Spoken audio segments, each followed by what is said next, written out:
Amanda, Robin Klein. Some important probable solved questions. Very short answer type questions. This type of questions carries mark 1. Choose the correct alternative. The poem Amanda was written by option 1 John Berryman, option 2 Caroline Wells, option 3 Robin Klein. Amanda কবিতাটো কোনে লিখিছে? জন বেৰিমেন, Caroline Wells নে Robin Klein? Answer Robin Klein. Amanda likes her nails, hairs, her doll.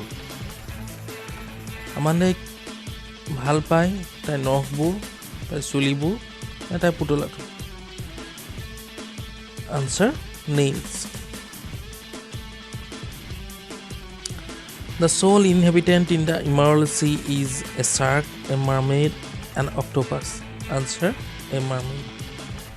The speaker told her to clean her. Option 1 palms, option 2 shoes, option 3 socks. Answer shoes. Amanda likes to have chocolates, snacks, soft drinks. Option 1 is the correct answer, chocolates. Life in a tower is like the hell. Option 2 tranquil and rare. Third number is tranquil. Answer tranquil and rare. Choose the correct meaning of the italicized words from the alternatives given in brackets. A. Hunch your shoulders. That's ... What is the meaning of hunch? তিনটা option দিয়া আছে, raise, cut, nag. Answer raise. B. ... is a languid emerald. Languid মানে tense নে relaxed নে turmoil. Answer relaxed. My hushed bear. Hushed শব্দটোৰ অৰ্থ হৈছে noisy, compassion নে silent. Answer হৈছে silent. D. Tower is tranquil and calm, commotion, clamor. Answer tranquil meaning to is calm. State whether the following statements are true or false. শুদ্ধ অশুদ্ধ নিৰ্ণয় কৰিব কৈছে, নিৰ্ণয় কৰিবলৈ কৈছে. Amanda is a boy. Answer false, মিছা. Amanda likes to bite her nails.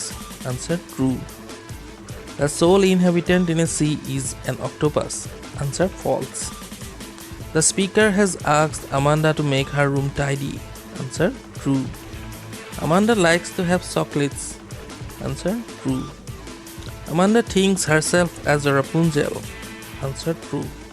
Amanda নিজকে Rapunzel বুলি ভাবি বেছি ভাল পাইছিলে আৰু Rapunzelৰ নিচিনা হ'ব খুজিছিলে.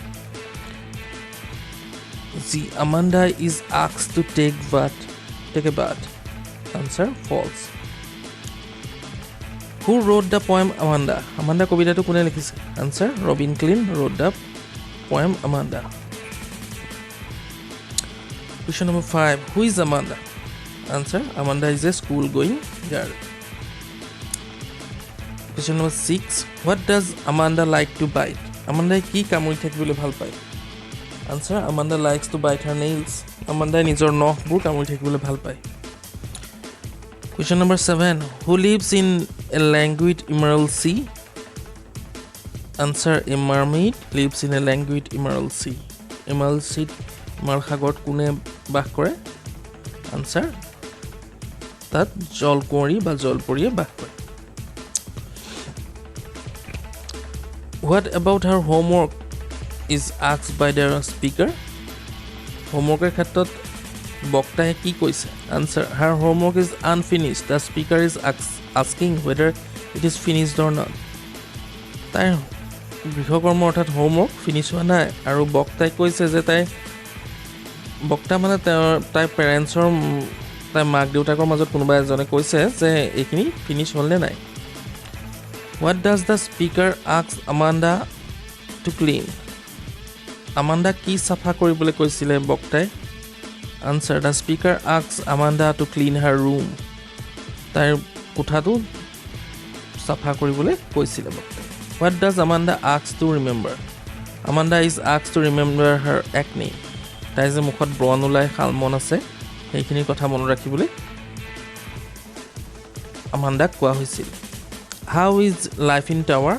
টাৱাৰত লাইফ জীৱন কেনেকুৱা Answer Life in tower is tranquil and rare. টাৱাৰৰ জীৱন হৈছে শান্ত আৰু খুব বিৰল Short answer type questions. This type of questions carries 2 or 3 marks usually. Question number 1. Who is Amanda? How old is she? Amanda কোন হয় আৰু তাইৰ বয়স কিমান? Answer. Amanda is a school-going girl. She is probably 10 to 12 years old. Amanda এজনী school গৈ থকা ছোৱালী তাই সম্ভৱতঃ 10-12 বছৰীয়া হ'ব Question number 2 What is mermaid What could Amanda do if she were a mermaid Mermaid কি বস্তু জলপৰী কি বস্তু আৰু আমান্দাই কি কৰিলেহেঁতেন যদি তাই জলপৰী হ'লহেঁতেন Answer A mermaid is an imaginary creature which has half body of fish and half body of human জলপৰী হৈছে এটা কাল্পনিক জীৱ যাৰ আধা শৰীৰ হৈছে মাছৰ আৰু আধা শৰীৰ হৈছে মানুহৰ Amanda would drift blissfully in the emerald sea if she were a mermaid তাই সাগৰত সাঁতুৰি নাচিবাগি ঘূৰি ফুৰিলেহেঁতেন যদি তাই এগৰাকী জলপৰী হ'লহেঁতেন Question number 4 What does Amanda imagine doing as an orphan or is Amanda an orphan Why does she say so Amanda যদি এজনী অনাথ ছোৱালী হ'লহেঁতেন তাই কি কৰিলেহেঁতেন আৰু সেকেন্ড পাৰ্টটোত কৈছে যে আমান্ডা এজনী অনাথ ছোৱালী হয় জানো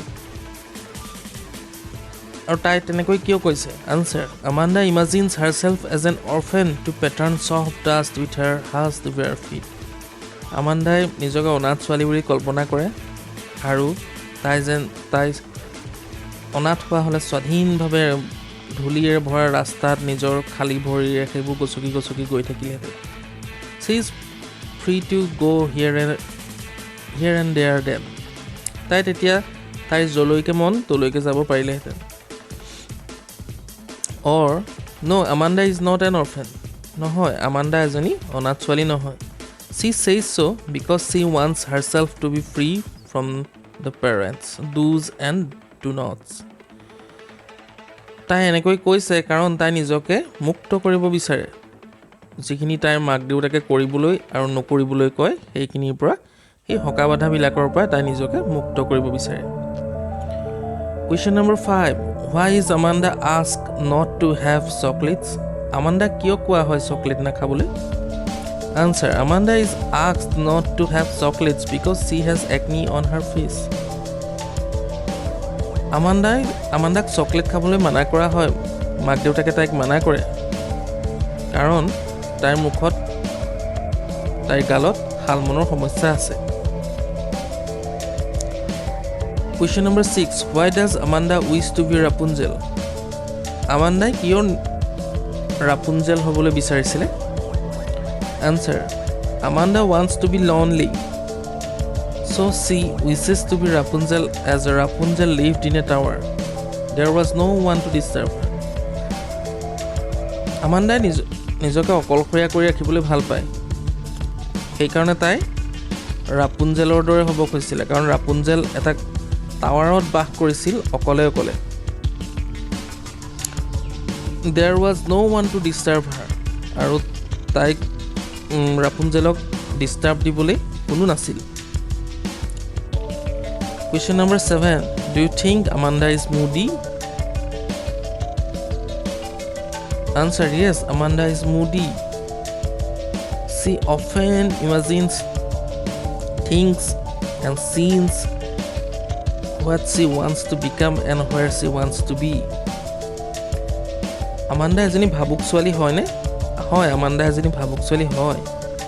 তাই প্ৰায় কল্পনা কৰে কিছুমান বস্তু আৰু কিছুমান দৃশ্য যিবোৰ তাই হ'ব বিচাৰে আৰু য'ত তাই থাকিব বিচাৰে সেই তেনেকুৱা ধৰণৰ দৃশ্য তাই প্ৰায় কল্পনা কৰি থাকে এইখিনিতে ৰাপুঞ্জেলৰ এটা কথা কওঁ ৰাপুঞ্জেল এগৰাকী ৰাজকুমাৰী আছিল যাক সৰুতেই এজনী ডাইনীয়ে অপহৰণ কৰি পেলাই এটা অকলশৰীয়া ওখ টাৱাৰত বন্দী কৰি পেলাই থৈছিল আৰু ডাইনীজনীয়ে নিজক ৰাপুনজেলক চিনাকি দিছিল যে সেই ডাইনীজনীয়ে তাইৰ মাক তাই সেইটোকে সঁচা বুলি ভাবিছিল সৰুৰে পৰা আৰু ৰাপুনজেলৰ চুলি সদায় দীঘল হৈ গৈ আছিল